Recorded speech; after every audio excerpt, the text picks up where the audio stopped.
Alhamdulillahilladzi ja'ala dzikruhu mafazatan lil mu'minin.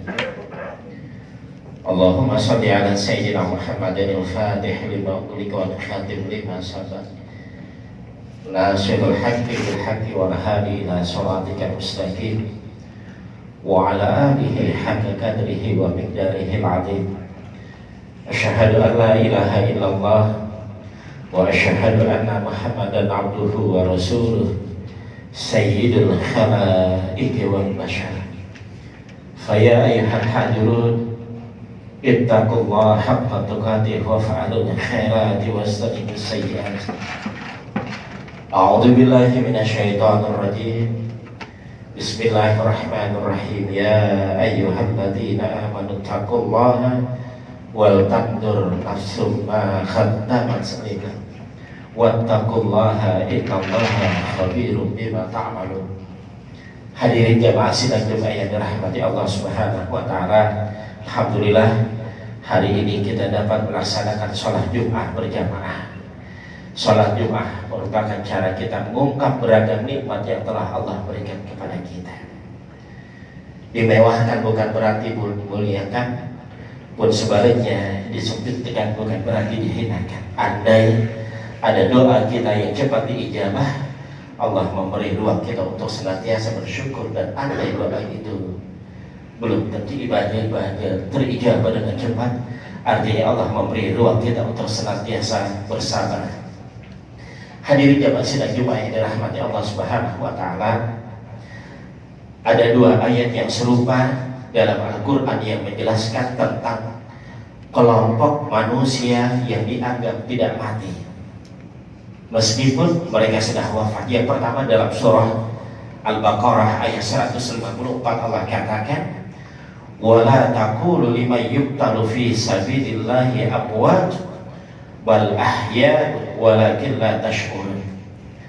Dan janganlah kamu mengatakan terhadap orang-orang yang gugur di jalan Allah bahwa mereka itu mati, bahkan sebenarnya mereka itu hidup tetapi kamu tidak mengetahuinya. Yang kedua di dalam surah Al-Imran ayat 169, Allah katakan yang artinya, dan janganlah kamu mengira bahwa orang-orang yang gugur di jalan Allah itu mati, bahkan mereka itu hidup di sisi Tuhannya, bahkan mereka mendapatkan rezeki.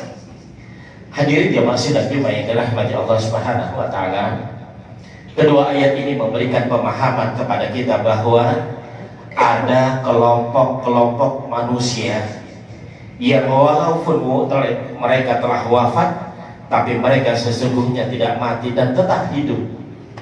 Bahkan di sisi Tuhan mereka senantiasa mendapatkan rezeki. Timbul pertanyaan di dalam hati kita, siapakah mereka? Mengapa mereka dianggap selalu hidup, bahkan senantiasa mendapatkan rezeki? Lalu timbul pertanyaan di dalam hati kita, bisakah kita masuk di dalam kelompok mereka? Mereka adalah orang-orang yang gugur di jalan Allah, yaitu para syuhada, orang-orang yang mati syahid dalam peperangan, memperjuangkan tegaknya kebenaran, mempertahankan keyakinan, membela hak hidup umat manusia yang tertindas. Para sahabat Rasulullah yang gugur di medan perang masuk dalam kelompok ini. Dalam konteks Indonesia, para pahlawan pejuang perebut kemerdekaan dari penjajah, membela tanah air pun insya Allah menjadi masuk dalam kelompok ini. Dalam pembahasan fikih tentang kategori orang-orang mati syahid, tidak hanya yang gugur di medan perang, tapi juga orang-orang yang meninggal fisabilillah dalam mengabdi dan memperjuangkan harkat dan martabat kemanusiaan, termasuk bidang kehidupan seperti pendidikan, kesehatan, pengentasan kemiskinan. Dan dalam konteks ini kita masih punya harapan untuk masuk dalam kelompok orang-orang yang gugur di jalan Allah. Hadirin jamaah sidang Jumat yang dirahmati Allah Subhanahu wa taala, banyak kajian dan penafsiran tentang daripada ayat kedua ini terkait para syuhada Uhud yang gugur dalam perang Uhud bersama Rasulullah. Setelah terkubur selama kurang lebih 43 tahun sejak dikebumikan di tahun ketiga Hijriah, di kala itu terjadi banjir besar melanda tanah Arab, termasuk lembah Jabal Uhud. Banjir menyebabkan beberapa jenazah syuhada Uhud terangkat di permukaan. jasad mereka tergeletak di atas tanah. Jasad-jasad ini masih utuh dan berbau ini kemudian ditumbuknya kembali di dalam tempat yang lebih tinggi. Bahkan darah segar masih mengalir dari jasad-jasad ini. Kalau kemudian kita melansir dari laman Islamic Research Foundation Internasional atau yang dikenal dengan IRFI, kala itu Syekh Muhammad adalah seorang ulama yang dipilih untuk menguburkan kembali para syuhada Uhud.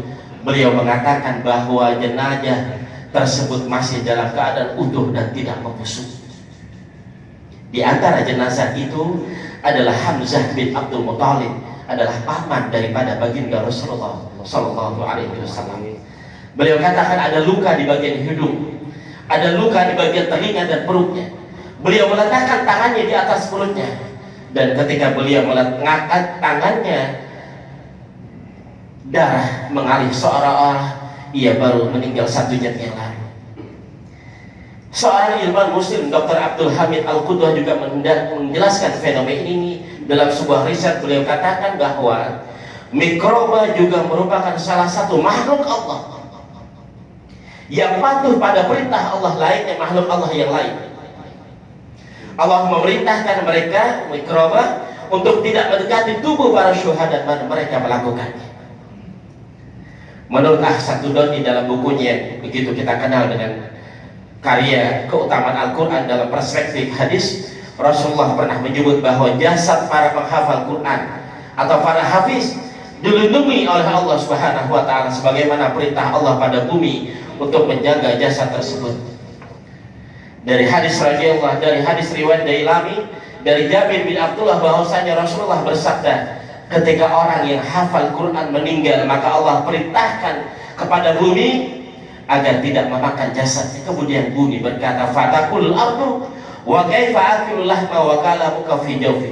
Wahai Tuhan, bagaimana aku bisa memakan jasadnya sementara kalamu ada di dalamnya? Ya. Hadirin jamaah sidang Jumat yang dirahmati Allah Subhanahu wa Ta'ala. Sementara Buya Hamka dalam tafsir Al-Azhar ketika membahas ayat 154 dan daripada surah Al-Baqarah dan ayat 169 daripada surah Ali Imran ini mengatakan bahwa yang tidak pernah mati itu adalah nilai-nilai yang mereka perjuangkan, nilai-nilai kebenaran, nilai-nilai keadilan dan kebajikan selamanya akan tetap hidup. Dan dalam peradaban kita memang ada kelompok yang kita anggap selalu hidup, yang tidak pernah terlupakan secara kolektif dan kehidupan berbangsa dan bernegara. Kita sepakati adanya Hari Pahlawan dan Hari Proklamasi Kemerdekaan. Meskipun sudah puluhan tahun mereka wafat, dalam peringatan itu kita panjatkan doa bersama, dan doa bersama itulah yang menjadi rizki mereka di sisi Allah Subhanahu wa Ta'ala. Hadirin jamaah sidang Jumat yang dirahmati Allah, kalau kita cermati, setidaknya ada 2 hal yang dimiliki oleh para pahlawan. Yang pertama, para pahlawan memiliki pahala kebajikan yang sangat banyak. Yang kedua, para pahlawan adalah orang-orang yang terbanyak silaturahimnya. Bukankah di masa penjajahan silaturahmi itu terputus dan sengaja diputus di masa penjajahan karena untuk memecah belah dan untuk mengagalkan penjajahan? Pantas ketika mereka dipanjangkan sebagaimana sabda Rasulullah Shallallahu Alaihi Wasallam, siapa orang yang ingin diluaskan rizkinya, dipanjangkan umurnya, maka hendaklah dia menyambung tali silaturahim.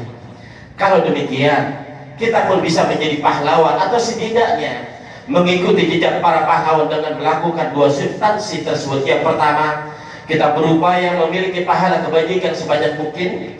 Yang kedua, berupaya menyambung dan menebar kasih sayang silaturahim di antara kita. Semoga di sisa usia kita senantiasa diberikan keikhlasan dan keistiqomahan dalam melakukan segala kebaikan. Terlebih buat kita hari ini yang senantiasa berada di kantor, beribadah kita, mencari nafkah kita di kantor, mari kita jadikan kantor kita adalah kantor-kantor yang penuh dengan rasa surga. Sebelum kita mendapatkan surganya Allah Subhanahu wa Ta'ala, yang bekerja untuk menjalankan visi dan misi, bukan sekedar mencari komisi, yang bekerja dengan tujuan mendapatkan barokah, bukan sekedar hanya mencari rupiah. Dan kita berharap menghadirkan ini semua, menghadirkan kun fayakunnya Allah Subhanahu wa Ta'ala di tengah problematik hidup yang hari ini kita dapatkan. Innama amruhu idza arada syai'an ayyakula lahu kun fayakun. Kita semua yang hadir hari ini berhak untuk mendapatkan kun fayakunnya Allah Subhanahu wa taala. Gift, pemberian terbaik dari Allah Subhanahu wa taala yang hari ini kita berharap. Sehebat apapun hari ini kita, sesetel apapun kehidupan kita, sungguh kita berharap mendapatkan kun fayakunnya Allah Subhanahu wa taala. Kalau dari sisi kebaikan yang kita berikan, yang kita tanamkan, yang kita lakukan, yang kita contohkan sudah sedemikian dawam, boleh jadi ketika tangan kita belum menengadah ke langit, baru tergeletak di dalam hati, Allah berikan yang terbaik dalam kehidupan kita. Barakallahu li wa lakum fil Qur'anil azim wa nafa'ani wa iyyakum bima fihi minal ayati wa dzikril hakim wa taqabbala minna wa minkum tilawatahu innahu huwal ghafurur rahim.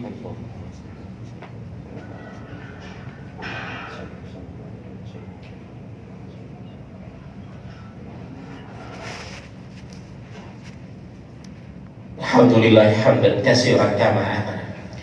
Allahumma shalli salatan kamilatan wa sallim salaman tamman ala sayyidina Muhammadin alladzi tanhalu bihi al-uqadu wa tanfariju bihi al-kurab wa tuqda bihi al-hawaij wa tunalu bihi ar-raghaib wa husnul khatim wa istasqal gaman biwajhihi al-karim wa ala alihi wa sahbihi fi kulli lamhatin wa nafasin fi adani kulli ma'lumillah. Asyhadu an la ilaha illallah wa asyhadu anna Muhammadan abduhu wa rasuluhu la nabiyya ba'da. Fa ya ayyuhal hadirun ittaqullaha haqqa tuqatih wa la tamutunna illa wa antum muslimun. Innallaha wa malaikatahu yusalluna 'alan nabi ya ayyuhalladzina amanu sallu 'alaihi wa sallimu taslima.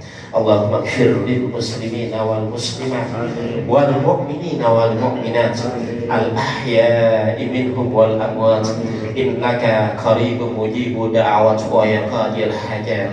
Allahumma ighfir lana wa liwalidina warhamhuma kama rabbana shighara. Rabbana atina fid dunya hasanah wa fil akhirati hasanah wa qina adzaban nar.